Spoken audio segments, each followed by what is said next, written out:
prosperity, values, or security of the United States, world peace, or other significant societal, public, or private endeavors. We're honored to have these individuals or members of their families come to the White House today to celebrate their service. President Biden often says there is nothing beyond our capacity when we act together. These 19 Americans consistently demonstrated over their careers the power of community, hard work, and service. Finally, this morning, Secretary of Education Miguel Cardona sent a letter to schools addressing the sharp rise in anti-Semitic hate on college campuses.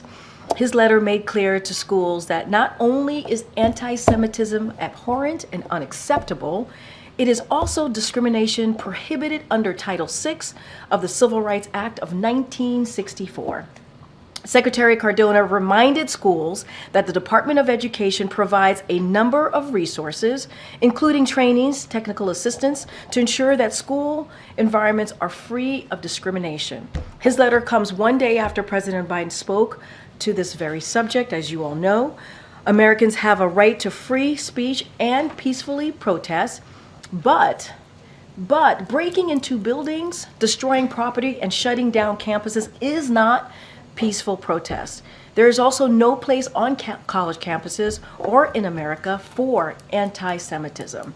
This administration will continue to defend free speech while standing up for the rule of law. And Josh, good to see you. Good to see you, Karine. May the force be with you. May the force be with you, or tomorrow, the fourth be with you, however you want to look at it.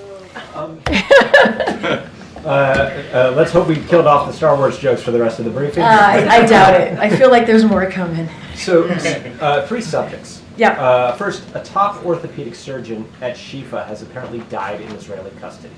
He was 50 years old.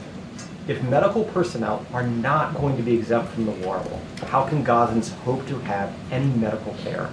And what can you say to other doctors working in that area? And so, look, that is a devastating news and devastating to hear. And our hearts go out to friends and families, his friends and families. That is certainly one of the hardest news that you can hear, a family member can hear, especially as someone is providing care in this situation in Gaza, where we know humanitarian aid is dire, and the innocent people of Gaza, the Palestinian citizens, obviously need that care. They need that assistance. So it is obviously devastating to hear. And the president has said, and has said very clearly, that when it comes to people who are citizens who are in Gaza providing that all-important care, humanitarian aid, humanitarian care, they need to be protected. They should be protected. And so certainly those conversations are going to continue. We believe that certainly Israel has made, the Israeli government has taken efforts to do just that, and has taken into account our concerns. And so we're going to continue to have those conversations. But it is heartbreaking to hear. I can't speak specifically to that case and what occurred. Obviously, someone's life was lost, and we have to be certainly mindful.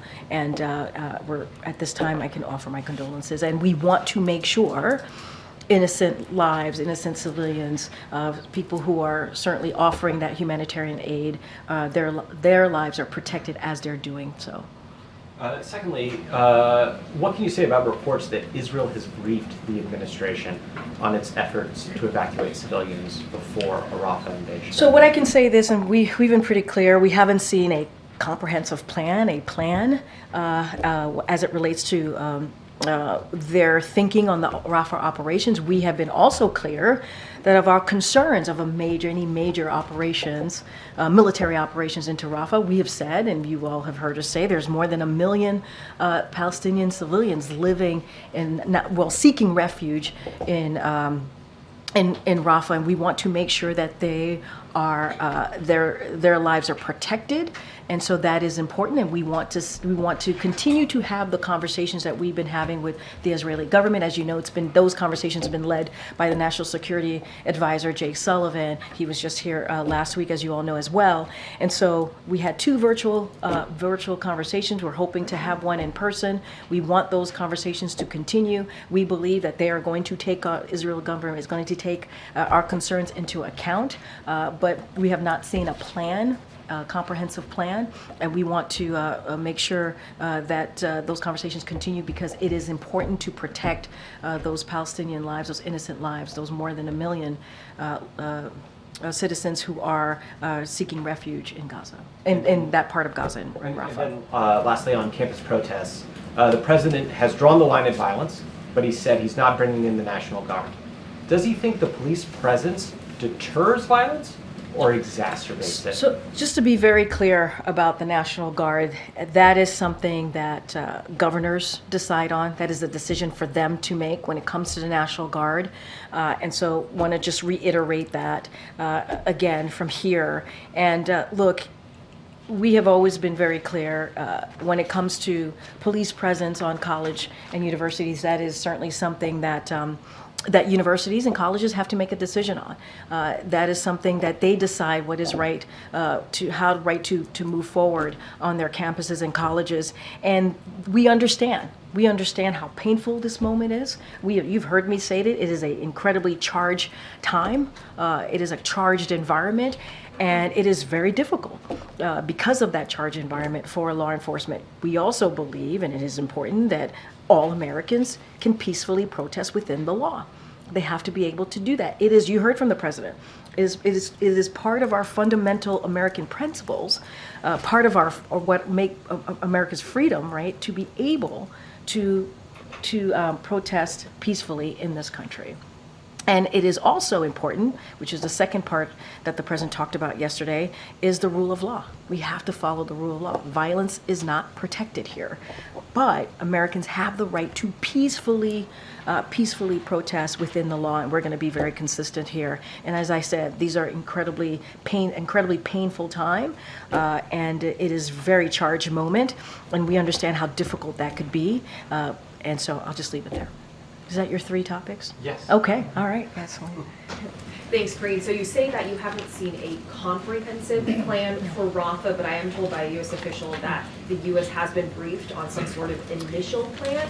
So can you just tell us what the reaction was to Israeli counterparts about that initial brief? So I'm going to be super mindful. These conversations are, these are diplomatic conversations. We don't read out in details and specifics on the conversations that we have certainly with all of our counterparts here. The last time there was a virtual meeting, we did have a readout there, but I don't want to go into details. We have been very clear in public and in private that our concerns with a large military operation into Rafa, we're not in support of that. And so obviously there's been conversations. There's been 2 virtual led conversations led by the National Security Advisor on this particular topic, Rafa operations. We read out to all of you the last time that the president spoke with the Prime Minister of Israel. Rafa operations came up in that conversations. We're not going to go into details from here, but I think we've made ourselves very clear. There are more than 1.5 million Palestinians who are seeking refuge there.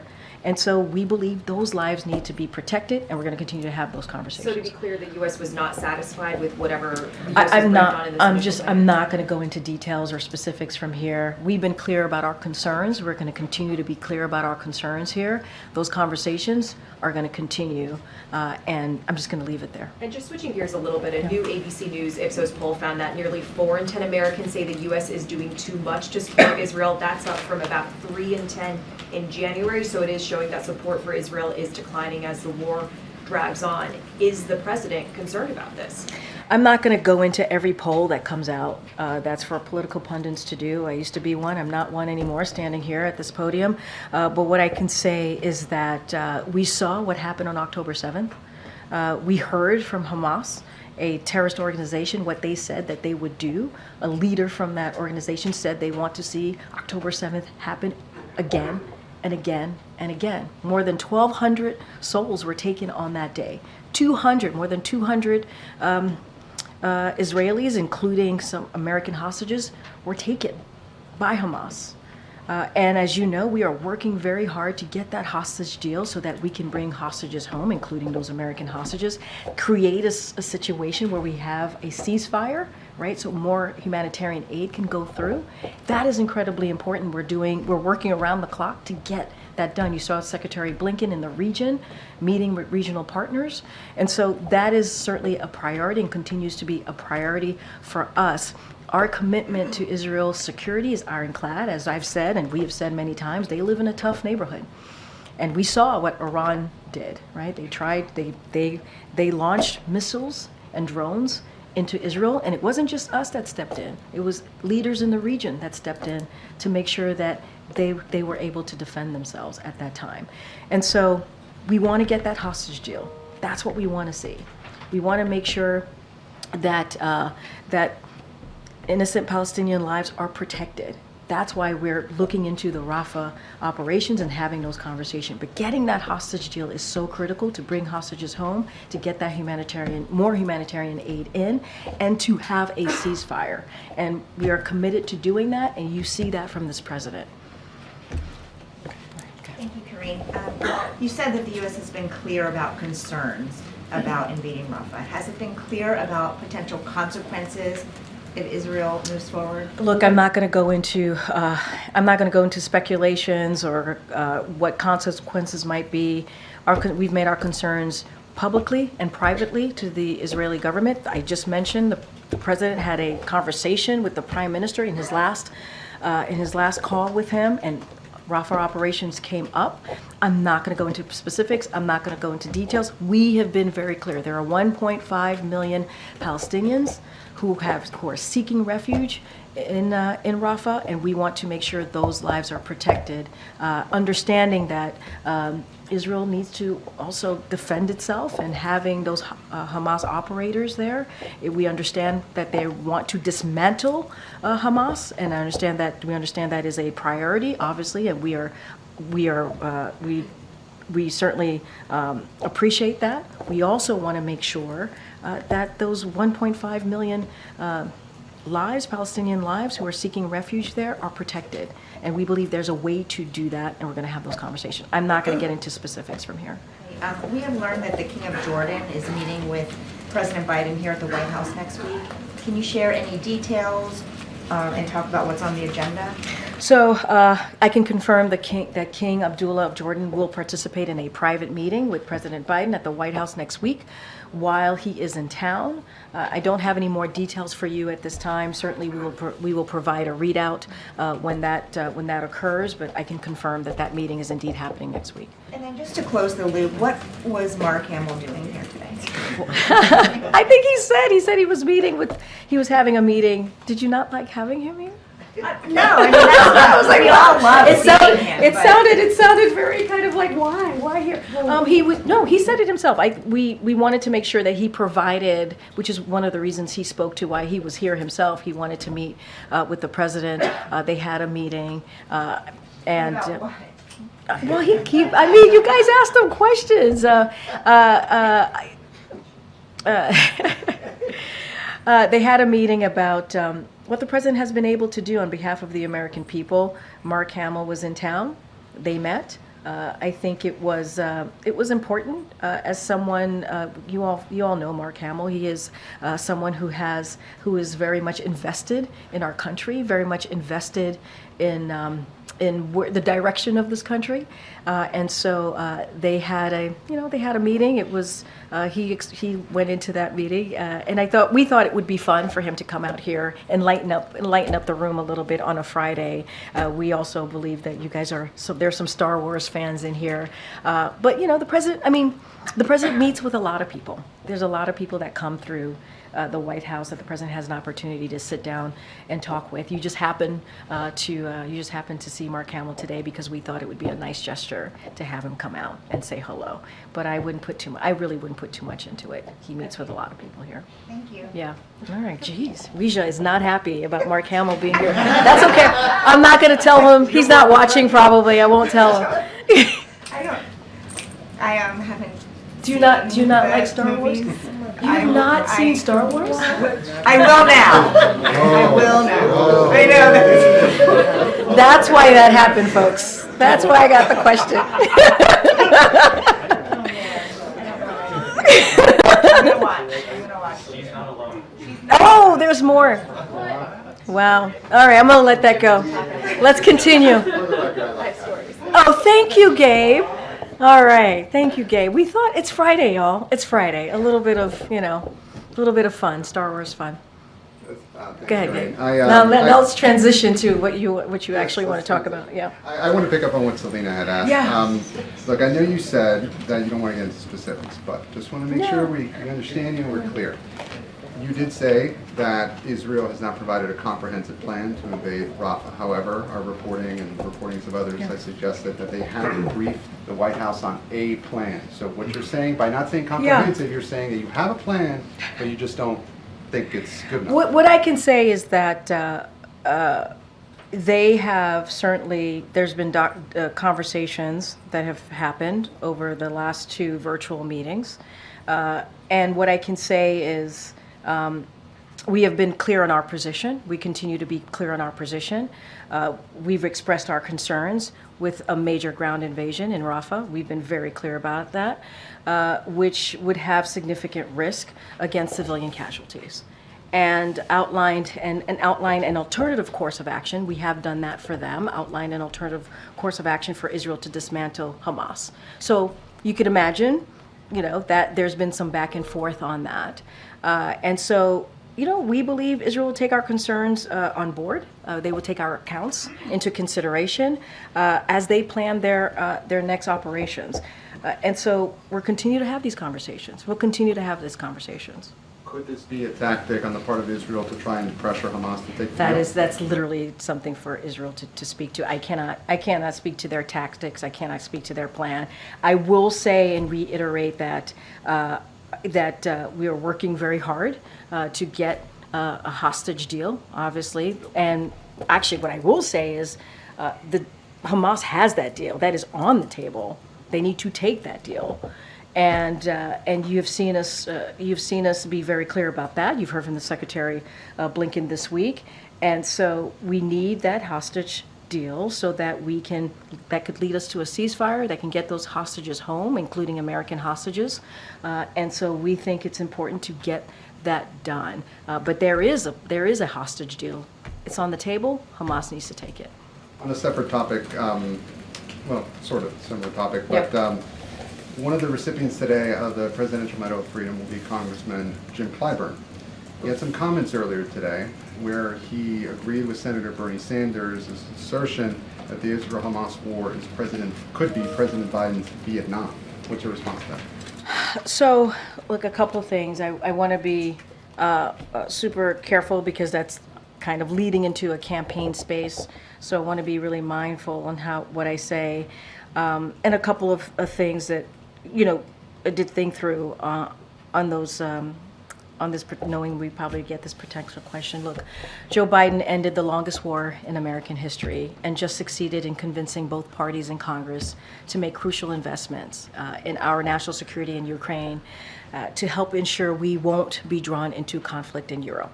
And that is the president's leadership that you have seen, right? And that is one of the reasons he's been able to bring NATO together in a way that we have not seen before. And obviously one of the reasons we had to do that is because we had to make sure that Putin didn't succeed. He didn't succeed. And so the president has been taking action, obviously, on that for the past more than 2 years. You heard him say yesterday, he reiterated values that being us together, we have the right to dissent, right? But it must be peaceful. It must be peaceful, and anti-Semitism is horrid. It is hate speech, and we should treat it as hate speech. And there is overwhelming support for his agenda, whether it's having, rich special interests pay their fair share. If you think about what the president's been fighting for, especially dealing with Congress, making sure that the billionaires and corporation pay their fair share, and making sure that we're building an economy that helps everyone, that doesn't leave anyone behind. And so you've heard him talk about that, beating big pharma, lowering healthcare costs, making sure that we move forward with his student debt relief. And so those are things that the president and those agendas are incredibly popular. And so he's going to continue to do that work. And obviously, Congressman Clyburn is someone that he truly respects. We all respect, and so just want to be mindful because it's connected to connected to a campaign-related question, but this is a president who has taken action to make sure that he does everything, on behalf of, that's right, whether it's national security or moving forward with domestic policies that the American people want us to move forward on. So the White House disagrees with that characterization? Look, I think I just laid out what we believe we have been able to accomplish here in the more than 3 years in this administration. I think they have their opinions, and they're allowed to their opinions, and we respect what their opinions on this. Okay. Does the U.S. believe that a Rafa operation is imminent? That's something for Israel to speak to. What I can say is we've made our concerns very clear, publicly and privately. We've had two virtual conversations that have been led by the National Security Advisor. As you know, Jake Sullivan, he was here last week speaking to this. We are going to continue to be very, very clear on where we stand on this and our concerns for innocent civilian lives, more than 1 million innocent civilian lives that are now in Rafa, that are seeking refuge there. I can't speak to a timeline. That is certainly for Israel to speak to. What we will say is we've made our concerns very, very clear. The deadline for the administration to report to Congress on whether Israel is abiding by international law, that is next Wednesday. Do you know if the president himself has made a personal decision on that or has a personal view on that at this point? Nothing to read out at this time. Just on another topic, the speech that he is giving on Tuesday for the Holocaust Memorial Museum, can you give us a sense of how he is preparing for that, how the team is preparing for that? So let me just say a couple things here, and you've heard us say many times before, and we'll continue to underscore how fighting anti-Semitism is at the core of who this president is. He was moved to run by the grotesque display of anti-Semitism in Charlottesville, as you all know and covered. Some of you covered back in 2017. And like I mentioned on Monday, he will deliver the keynote address at the U.S. Holocaust Memorial Museum annual Days of Remembrance ceremony. During the Days of Remembrance, we remember and mourn the 6 million Jews who were systematically murdered by the Nazis and their collaborators during World War II.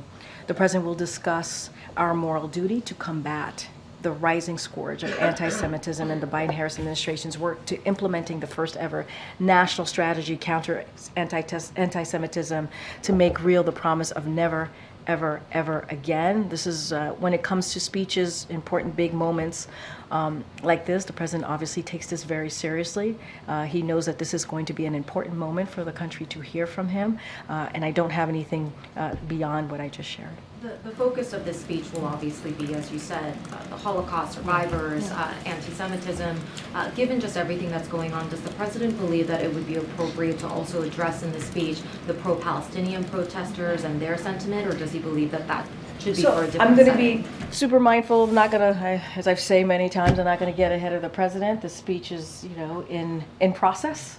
And so I'm going to let the president think through what exactly that he wants to share with the American people. Obviously, as I just stated at the beginning of my answer to you, fighting anti-Semitism is at the core of this president.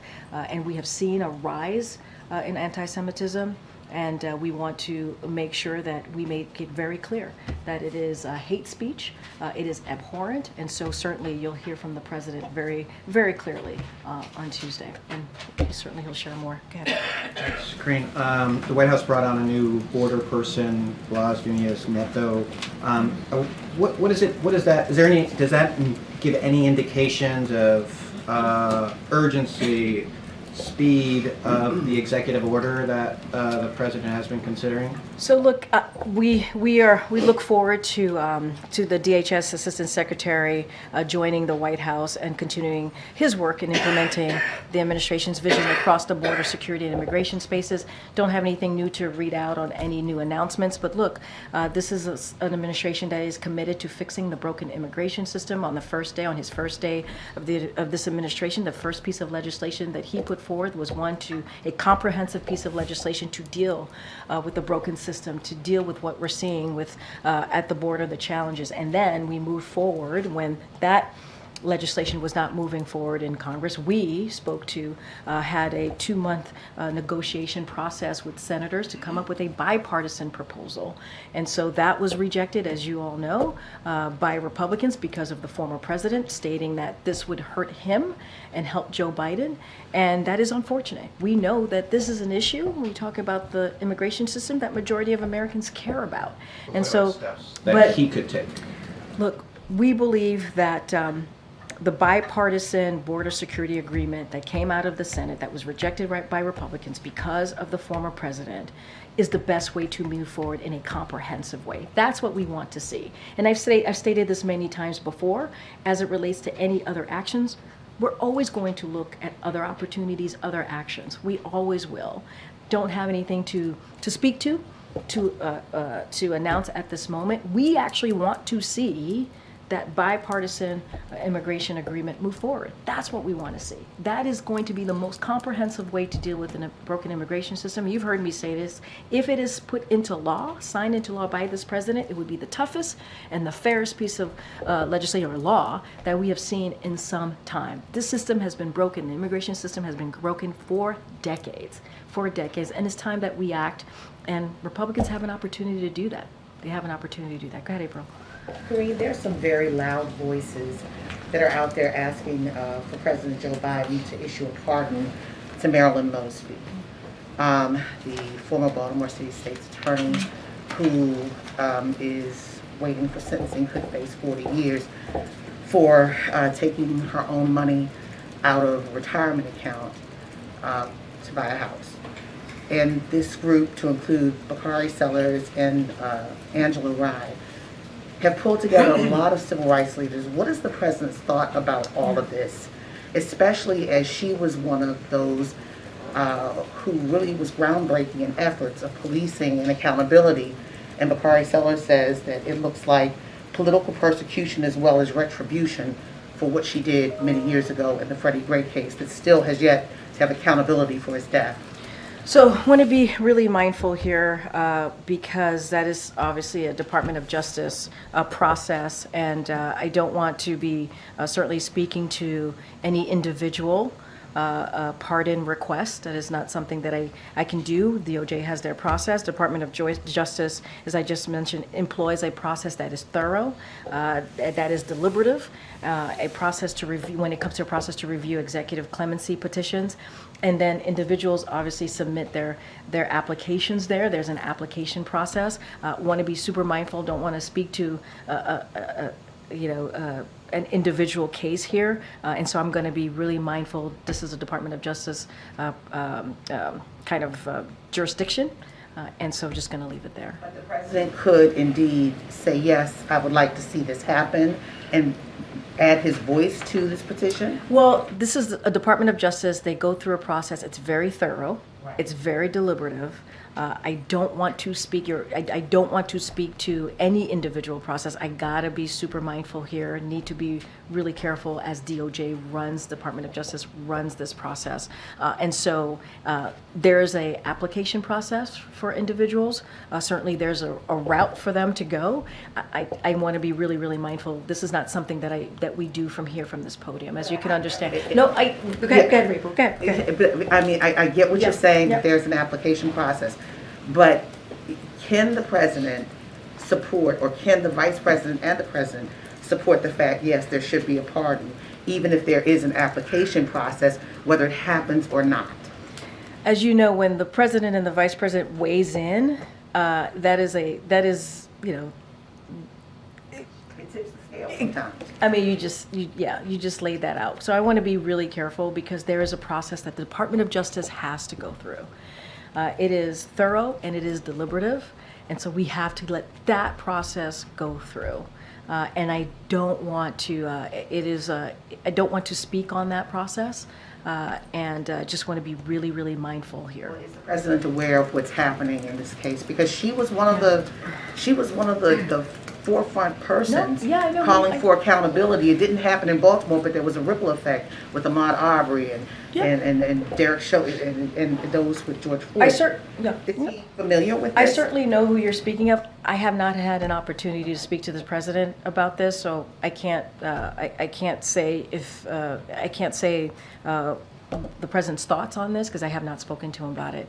But obviously, it is very well known of what she has done. But I don't want to. I just want to be super mindful. This is a Department of Justice process. As you know, we're really, really careful from this podium. We respect that process here. Thank you. Thanks. Russia's state-controlled energy company posted its first net loss since 1999 yesterday. Does the White House see that as efforts to isolate Russia working? Say that one more time. Yeah. Russia's state-controlled energy company posted its first net loss yesterday since 1999. So I want to be mindful. I want to talk to our team about this. I don't have any information for you to dive into at this time. Let me take that and bring you back to the team. Can I ask another energy question then too? Does the White House think the FTC made the right decision in approving Exxon's acquisition of Pioneer, even though the company has been accused of colluding with OPEC? Yeah, I'm not going to comment on that either at this time. Thanks, Karine. The International Criminal Court prosecutor issued a statement today warning against, quotes, threats and attempts to intimidate the court over his work. That comes after reports that both Israel and some members of Congress had warned of retaliation against the ICC if it charges Israeli officials. Just wanted to get your reaction to that, and and as to whether the White House would back retaliation against the ICC for charges against Israeli officials. So we obviously oppose any threats or intimidation to public officials, that including ICC officials. So obviously we're going to be always mindful and be very clear about opposing any type of threats or attempts to intimidate. That is something that you'll hear from us pretty consistently. But we've been clear. I was asked about this particular investigation by ICC a couple of days ago. We do not support it. We do not support this investigative probe. We do not believe it's within their jurisdiction. We've been very clear about that, and that obviously still remains. I'm going to be you're asking me about what could be next, and if we would weigh in if they were to move forward. I'm not going to get into hypotheticals from here, but we've been very clear. We oppose this investigation. We do not believe it's within their jurisdiction. Yes, thanks, Karine. The President was very clear in condemning the violence at the protest, but does he believe that any of the issues that have been raised by the protesters across campuses is legitimate? What's the specific? Can you tell me the specific issues that you're hearing? Like, for instance, solidarity with the victims, the ceasefire, the request for more aid, Free Palestine chants, that he believed that any of the things that these protesters are manifesting for is legitimate. Well, can I just speak to the things that I understand you to lay out? As it relates to ceasefire, the president is pushing for a hostage deal, which would lead to a ceasefire. And if you have a ceasefire, this hostage deal, it would create an environment to get more humanitarian aid into Gaza. And you saw Secretary Blinken in the region just the other day. He did a press conference in Israel, and he talked about the increased effort that we have undertaken to get more humanitarian, to get more trucks into Gaza. And so we have seen an uptick, and so we want to continue to see that. But we have to see this hostage deal. So get to a ceasefire, get more humanitarian aid. We understand the dire situation that the Palestinian Americans the Palestinian citizens, are dealing with right now. And so we want to make sure that we get humanitarian aid in. What about the requests from these protesters from universities to divest in we Israel? Do not. That is. And I was asked this question, and we do not support that. Go ahead, Adam.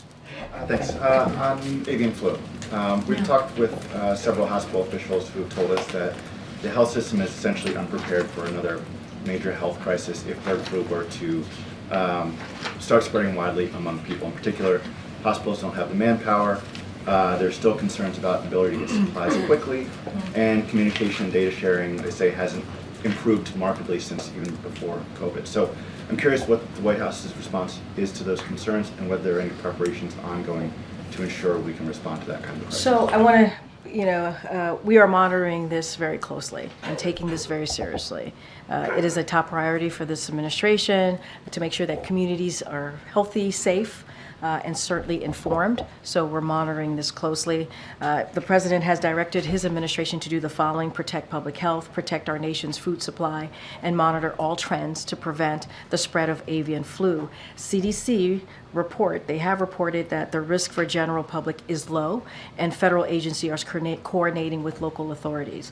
And so we're monitoring closely. We want to make sure that communities feel safe, they feel protected, and have the information that they need. And you heard from the CDC directly on this. Is there a belief that the hospital, the health system as it stands, is prepared enough to withstand another major health crisis? So that's not something for me to speak to from here. What we're doing is taking this very seriously. We're monitoring the situation. CDC has spoken to this and said the risk to the general public is low. I think that's important to note. And the president is on top of this, making sure that his agencies are doing everything that they need to do to make sure that communities feel are protected, that our communities are informed, and certainly are healthy. Okay, Karine. Thanks, Karine. On abortion, does the administration have any reaction to this report that a Texas man has filed a petition to state district court in Texas to try and investigate possible illegal activity that was committed, he's saying, by his ex-partner because she went to Colorado to get an abortion? So wait, what? Say that one more time. A man is looking to have an investigation into possible illegal activity. His ex-partner traveled out of state from Texas to Colorado to seek an abortion. Look, that sounds like there's a legal case. Going to be careful not to respond from here. What I will say more broadly, and what we have continued to say, that the attacks on reproductive health care that we have seen and makes it incredibly difficult for women to make decisions on their own body, for their own health, is devastating.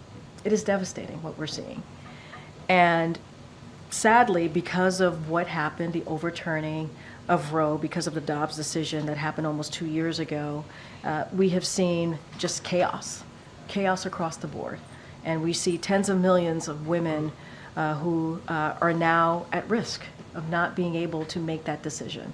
I can't speak to individual cases. What I can speak to is the chaos that we have seen. What I can speak to is what the president and this administration, the Biden-Harris administration, are committed to protecting a woman's right to choose, a woman's right to make a decision on her own body, on her own health care. And it's not just abortion, as you know. It's IVF that's under attack, contraception that's under attack. And so we're going to be very loud, continue to be loud and clear about that, and ask Congress to make sure that Roe becomes the law of the land, and they need to take action. Don't want to get into legal cases out there. I cannot do that from here. But as it relates to reproductive health care, we've been very clear, and we continue to do that from here. Karine? Oh, go ahead. Thanks, Karine. So the president says that he wants to let the tax cuts, the Trump tax cuts, expire. If that law expires, it does raise taxes on almost every American. So does he still support that expiring without anything else in place? So look, as you said, the president is going to is going to let the Trump tax cut expire, and he was very clear. But he will not raise taxes on anyone making less than $400,000 a year. That is part of the budget that you saw come out, and it's going to expire for the wealthy. So been very clear about that. Look. This is a president that's going to make sure that we protect and not raise taxes for people making $400,000 and less a year. And Republicans want to do the opposite. They want to give tax breaks to corporations and billionaires. They said that. They want to cut Social Security, Medicare, and Medicaid. Who does that hurt? That hurts everyday Americans. And so the president has been really clear about that. He wants to expand Affordable Care Act, as you see him doing that for Americans, making sure that they have good health care. And so that's what the president is going to focus on. The president can't pick and choose which part of the law sunsets. The entire law will sunset. And the Tax Foundation says that someone who's married, 2 kids, making $85,000 would pay $1,700 more in taxes. That's somebody under $400,000 who would The see president has been very clear. He's going to protect working and middle-class Americans making less than $400,000 a year. He's been very clear on that about that. Republicans want to do the opposite. They literally want to do the opposite. They want to give a tax break to billionaires and corporations. That's what they said. They want to cut Medicare, Medicaid, Social Security. That's what they want to do. And so the president's going to do everything that he can as he's building this economy from the middle out and the bottom up to protect everyday Americans. That's what he wants to do. Make sure that the middle class is strong. That's what he's going to do. Republicans in Congress are saying the opposite. Literally, they're saying the opposite. So that's been the president's plan from day one, and he's going to continue that plan. Go ahead. Thank you. A few things. A few things. No, just one. Don't make me pick. So, in the president's remarks yesterday, he's talking about Islamophobia on campuses. Yeah. Lately, we've been seeing a lot of vile anti-Semitic Yeah. rhetoric on campuses. Does he think Islamophobia is just as big of a problem on campus as anti-Semitism? The president's always going to call out all forms of hate. Always. And he had an opportunity to speak to the country. And we have seen what's been going on these campuses. Americans have the right to peacefully protest within the law, as we have said. It's part of who we are as a country, as when we talk about our freedoms, our democracy, to disagree and agree with each other, even about this war. It is our right to do so. It is right for folks to do so. You got to do it peacefully. You got to do it within the law. And we have seen the anti-Semitism, and we have called that out over and over and over again. And we've seen a spike in anti-Semitism. The president has been very forceful about that. He talked about his plan to counter anti-Semitism. He had an opportunity as he's talking to the country, the world really, on what has been happening across the country on college campuses, to call out anti-Semitism, to say that Americans have the right to peacefully protest. And we also have to call out all forms of hate. I believe, and I hope you would agree, Peter, that's an important thing for this president to do, if he has the opportunity to do that. When the president speaks, people listen. Something else that had somehow slipped my mind How is over that? the last couple weeks. Oh, goodness. You are an alumna of Columbia University. Wow, that's a shocker. Well, you, in all the talking about it, you haven't brought it up. You told Columbia students a few years back, don't lose the idealism that you have. So what do you tell them now? You did some research. Oh All my I gosh. do is research and just hope that you call on me. You did. You did What do you tell the students who have followed in look, going to be, and that's actually going to be a great segue to the student journalist that we have in the room, Danny, after I answer this question. I do have one more after that. Sorry, Danny.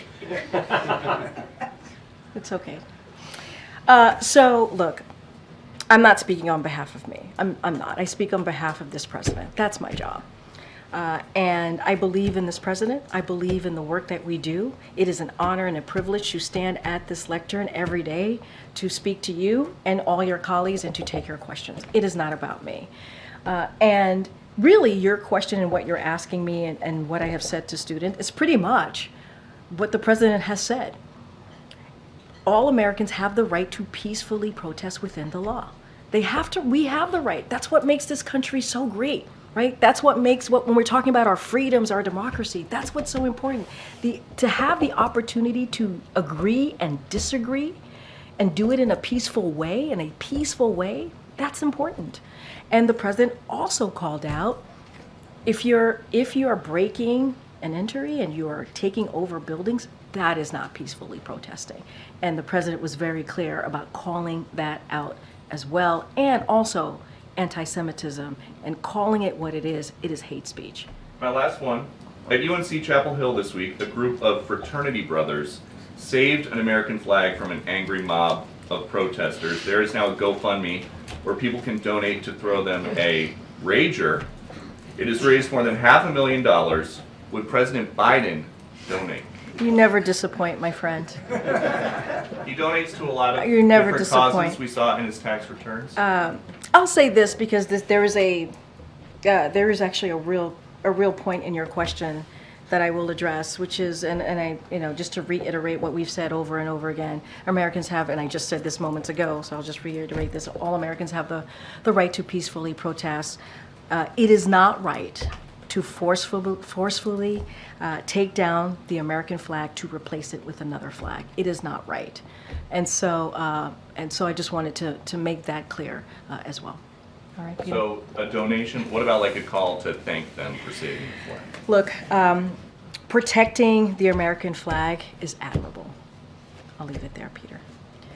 Danny, it's your opportunity to shine. Everybody welcome Danny. Welcome, Danny. Danny goes to Uniondale High School, and she is a journalist at Uniondale High School. She wants to be where you all are at some point in her career. Okay, but you have a question? Well, my question is, how can I, as an editor of my school paper, be able to encourage engagement globally? Encourage engagement? So I think as an editor, it is certainly important to always make sure that, you listen to the community, but also get that information, work on getting the facts so that your community gets the facts, obviously. And I believe young people want to know what's going on in their community. I believe that young people are incredibly curious right now. And laying that out for them and saying, hey, this is what is going on, this is how you can learn more, or this is what you should know, is so important. And you should lead, not by fear, but by getting to the bottom of a story, getting to the bottom of how you're going to put those facts out. And I think it's important as you go through your career, your journalistic career. You have some really brilliant journalists here who certainly could give you advice. I'm sure they'd love to talk to you after this briefing. I'm sure they have time to do that, as they're all looking at me and smiling. And they could actually give you, I think, some really sound advice, some helpful advice on how to move through your career. But young people are curious. They're very curious right now. They want to know more. And this is a great opportunity for you as an editor at your high school to do just that and to have those important conversations, whether they agree or disagree, and lay out the facts for them. And so they can make decisions for themselves. Thank you for the question. All right, I'll take one more, guys. I'll take one more. Oh my gosh, go ahead. Thanks, Karine. Just to follow up on the press freedom executive actions that you mentioned, is there anything we can expect aimed at Russia in response to Evan? So, as you know, we're going to be announcing some executive action shortly. Certainly don't want to get ahead of that. So once in the next couple of weeks, we'll have more. We'll have more to share. Don't have anything at this time, but we're working through that. And we think it's really important. We think it's really important to continue to take action. A free and independent media is critical. As I just took a question from a high school future journalist, who's a journalist now, obviously, at her high school. And it is vital to our global security. We appreciate the work that journalists do every day. And it is, many journalists put their lives at risk, put their lives at stake. And so, and you hear me say this before, journalists are not the enemy, and they should be protected, and freedom of the press. What we do here every day, it is an exercise of the freedom of the press. And so we want to make sure that continues, not just here, but obviously globally. All right, thanks everybody. Have a great weekend. Thank you.